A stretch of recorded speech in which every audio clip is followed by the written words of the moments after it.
Eu já falei muito de coisas vindas do Japão nesse canal, mas definitivamente algo bem interessante desse país são os jogos. Todo mundo sabe que o Japão é um grande polo de produção de jogos. Eles têm uma indústria muito grande que é o berço de empresas e franquias extremamente influentes no universo dos jogos. Talvez as mais influentes, inclusive. Mas dentro dessa vasta indústria, existem alguns jogos bastante esquisitos que têm uma vibe bem bizarra. Sendo que alguns deles guardam mistérios que até os dias de hoje permanecem sem solução ou estão envolvidos em lendas urbanas macabras. Então é por isso que no vídeo de hoje nós vamos conhecer alguns jogos japoneses misteriosos.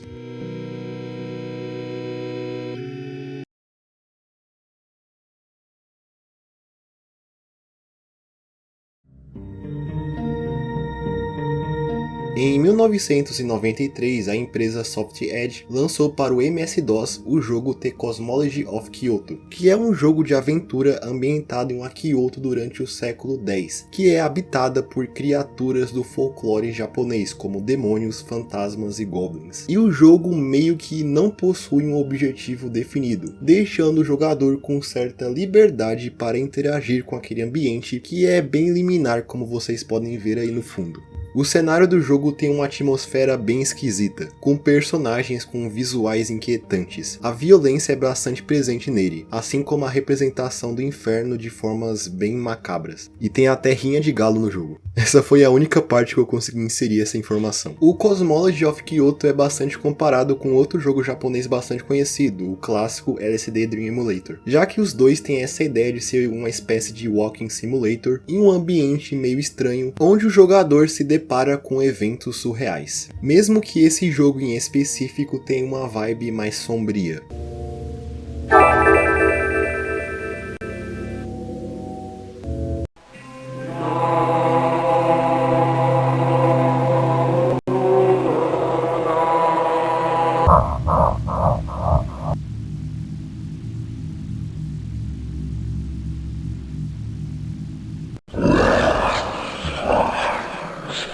E um fato bastante inusitado sobre Cosmology of Kyoto é que ele foi o único jogo que recebeu uma review do aclamado crítico de cinema Roger Ebert, que é considerado o crítico de cinema mais conhecido e influente da história. Ele tinha uma opinião bem controversa sobre videogames, já que o mesmo não considerava esse meio como um tipo de arte, ou pelo menos não uma arte verdadeira, considerando videogames algo menor. Porém, parece que por algum motivo o Cosmology of Kyoto foi a única exceção para ele, sendo que na sua review ele parece ter gostado muito do jogo, mas como esse jogo relativamente obscuro chegou a ele, é algo que eu não consigo dizer, mas enfim. Definitivamente, Cosmology of Kyoto é uma experiência única de se jogar. Como ele é um jogo de 1993 para o MS-DOS, ele não é mais vendido, mas ele é bem fácil de encontrar online. Então, se ficou curioso, eu acho válido ter a sua experiência própria com ele.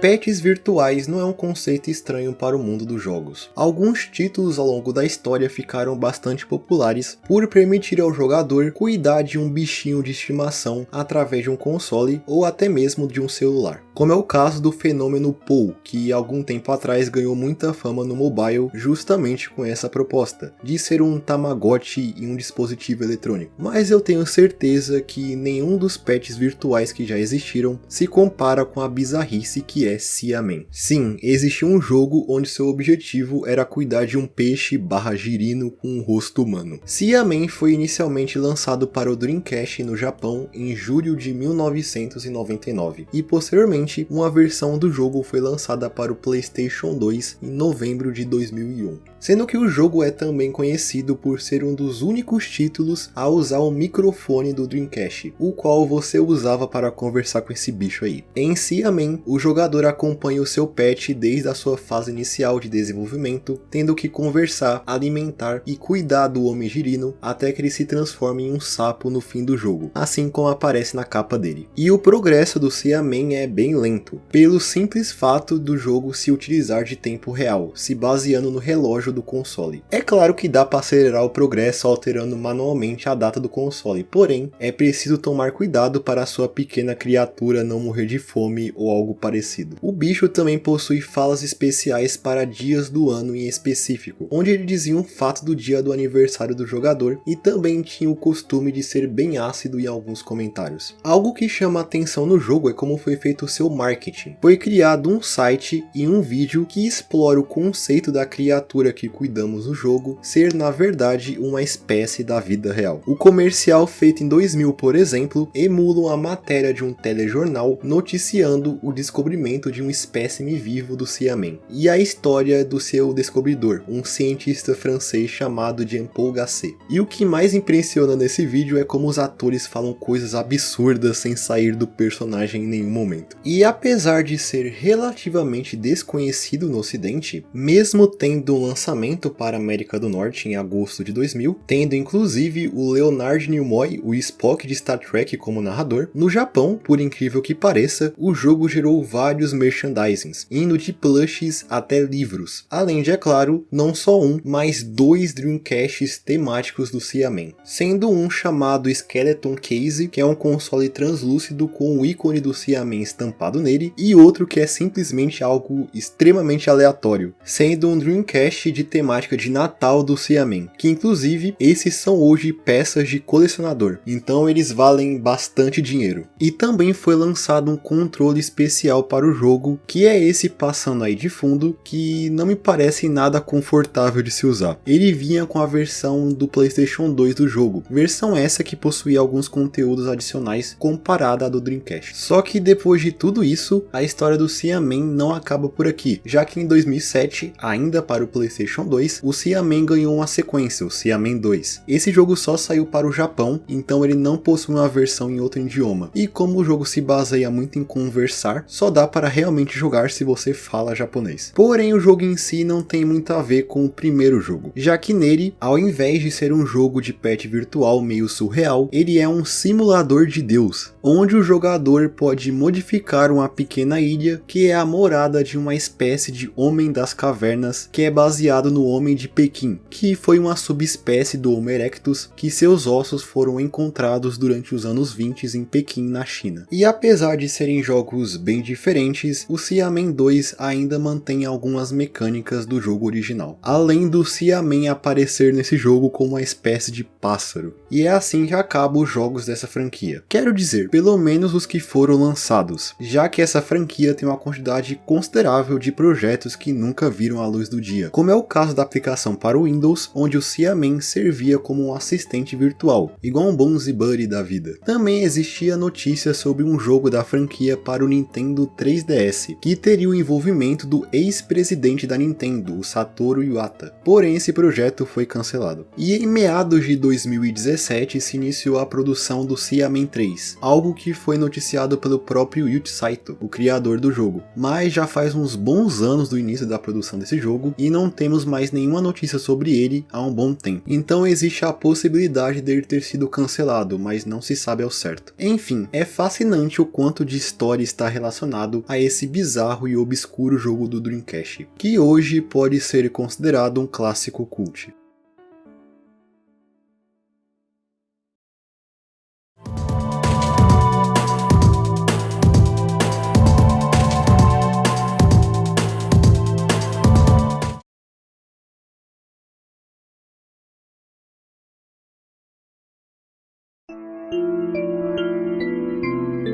Agora falando de outro jogo japonês que nunca saiu do seu país de origem, temos o jogo chamado Kowai Shashin, que foi lançado para o PlayStation 1 em 2002. No jogo você controla uma garota chamada Hiyori que precisa exorcizar espíritos presos dentro de fotografias. O jogo em si tem visuais bem assustadores, contudo ele também tem a fama de ser amaldiçoado, já que é dito que as fotos presentes no jogo são realmente aparições de fantasmas, usadas para tentar criar uma verdadeira experiência paranormal quando se jogasse o jogo. Além de que, supostamente, algumas pessoas que trabalharam no jogo teriam experienciado eventos estranhos e até alguns teriam morrido, alguns deles inclusive tirando a sua própria vida. Tudo isso por ter mexido com imagens amaldiçoadas. Era dito até que os fantasmas nas fotos eram editados para eles ficarem mais evidentes do que na imagem original. E é claro, levando em consideração que Koyaaxarin é um jogo de terror, seria muito conveniente, pensando no marketing, ter uma história dessa atrelada a um jogo. Contudo, essa história não surgiu exatamente com o jogo em si, o qual teve um lançamento modesto, e pode-se dizer que ele não foi um sucesso de vendas. O jogo foi desenvolvido por uma empresa chamada Media Entertainment. Ela era uma empresa focada em produzir jogos de baixo orçamento, sendo que ela veio à falência em 2004, 2 anos depois do lançamento do jogo Amaldiçoado, o que teoricamente daria mais credibilidade para as histórias relacionadas ao jogo, porém isso parece mais uma coincidência. E essa história é tão intrínseca a esse jogo que até mesmo em reviews antigas do produto no site da Amazon é possível encontrar usuários comentando sobre ela. Não se sabe ao certo da onde a história que o Koyaaxarin é um jogo amaldiçoado surgiu. Existem teorias que ela teria aparecido em um board do 2chan, porém não se sabe ao certo. Mas ela é considerada por muitos um fruto de uma superstição que surgiu graças à natureza macabra que o jogo passa.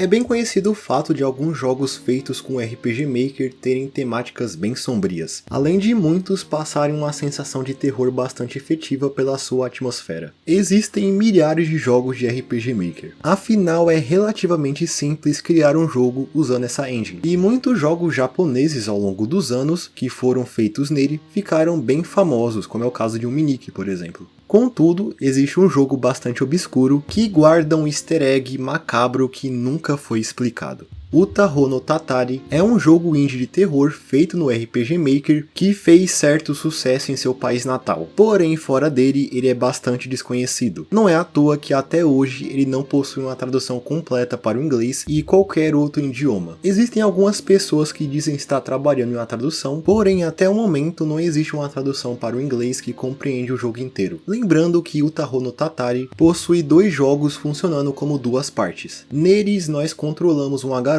que perdeu sua mãe e tenta encontrá-la em uma mansão lotada de criaturas sobrenaturais. E os visuais desse jogo, assim como esperado de um clássico jogo de terror do RPG Maker, são bem tenebrosos. Mas além disso, o que levanta discussões na internet sobre o jogo foi um suposto glitch que ocorria em uma determinada parte do mapa no segundo jogo. Esse glitch fazia com que um monte de textos aparecesse na tela de forma desorganizada, para logo o jogo mudar para uma tela preta que fica piscando por alguns segundos até mostrar uma imagem como se fosse um jumpscare. A imagem se trata de um rosto de uma mulher que parece estar deitada. Ela não é muito nítida, porém muitos alegam que essa imagem se trata de uma pessoa que, digamos, não está viva. Por esse motivo mesmo eu estou censurando ela. Essa imagem aparece apenas durante essa tela de erro e em mais nenhum lugar do jogo. E até onde eu pesquisei, não se encontrou a origem da imagem. Logo também não se sabe ao certo se isso é uma foto de uma pessoa que foi dessa para melhor ou não. Existe a teoria inclusive que essa é uma representação macabra da mãe da personagem do jogo. E esse caso em particular lembra bastante o caso que está relacionado ao jogo Hong Kong 97, que possui na sua tela de Game Over uma foto de uma pessoa falecida também. Porém, nesse caso, conseguiram encontrar a origem dessa imagem e comprovar que realmente se tratava de uma pessoa não viva. Inclusive, há bastante tempo atrás, eu fiz um vídeo indo a fundo na história desse jogo, caso tenham ficado interessados. Mas enfim, se algum dia uma tradução do jogo for lançada, talvez dê uma luz a esse mistério sombrio.